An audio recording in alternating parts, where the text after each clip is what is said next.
I have a plate at home, a piece of Stengelware. You know what Stengelware looks like?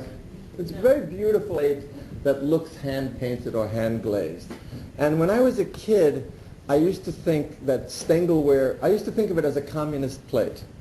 And it's not because it was big and a lot of people could eat out of it at once. It's because my parents were communists. I was raised a red diaper baby. A lot of their friends were communists. And everyone had Stengelware in the house because, as Klein sold the stuff on Union Square, that's why everyone had it in the house. But I thought of it as part of the culture in which I was being raised, a communist plate.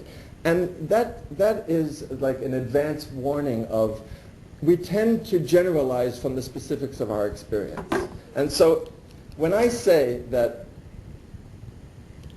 my parents' generation, in my experience, were, quote, all atheists, I don't mean they were all atheists, of course not. But I was aware of the fact that among the bohemians, radicals, countercultural people, though that wasn't the phrase they used, anti-establishment, atheism was a piece of the fabric. Atheism was one of the badges of being a dissenter in America for my parents and my grandparents' generation. And after a while I realized that wasn't so for the baby boomers. That just wasn't so for the baby boomers. And you know, I worked for Jewish Current magazine. I've been involved with it for many years, and there are copies for you to take at 3 locations back there. I'd love for you to have a look at it.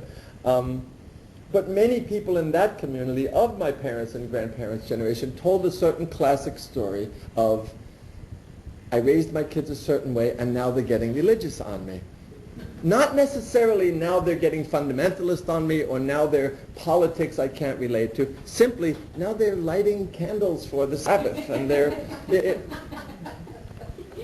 and I realized that there was this generational shift that had been full of influence upon me and temptation for me, but I hadn't gone with the rest of the baby boomers because I still considered myself an atheist, and yet I've been serving the Israeli community. So the difference between Waiting for God and the work of Sam Harris and Dawkins and Christopher Hitchens, the so-called new atheists, is that they very specifically are ignoring modern liberal religion with their very modern theologies. They're basically saying, let's take the old-fashioned religion and then blast it out of the water. They have no truck with it. I am taking a niche. I'm saying that there's a tendency, baby boom generation, among people who I kiddingly but intentionally call Woodstockers in my book. That's the class of people I'm talking to. I live up near Woodstock. That have a theology that is not the old-fashioned God is someone you can petition with prayer. It's a different theology. It's essentially a theology that whatever you want to call good and make sacred, call it God, because that's the best way to do it. And they have integrated this religiosity, this spirituality into their lives, and my book is a speculation about how come, done from a perspective that does not condescend to them, does not devalue what in fact liberal religious life can do for people. I've experienced it, I've admired it, I've served it. So it's different from the other atheism books of our day in that way. So I'm going to mostly read to you from it because I put the energy into writing it. Why recreate that energy? I like to think it's well written. But I kind of give you some intros to it. There are 4 chapters that do talk about the generational factors that I think, or I speculate, influenced the baby boom generation and subsequent generations so much that it created this turning.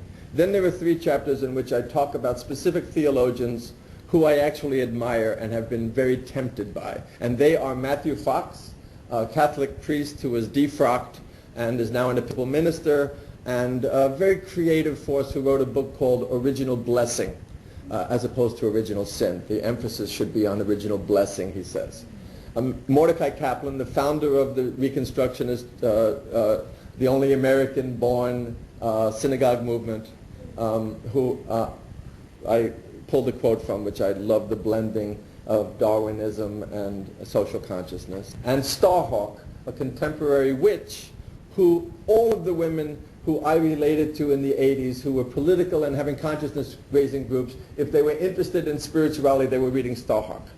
They had a couple of books, Truth or Dare, and several others. So I read Starhawk and took it on. And then the final chapter is essentially trying to answer the question, is there an affirmation inherent in atheism, or is it simply parasitic to theism? Is it basically no, no, no to theism? Is there something more?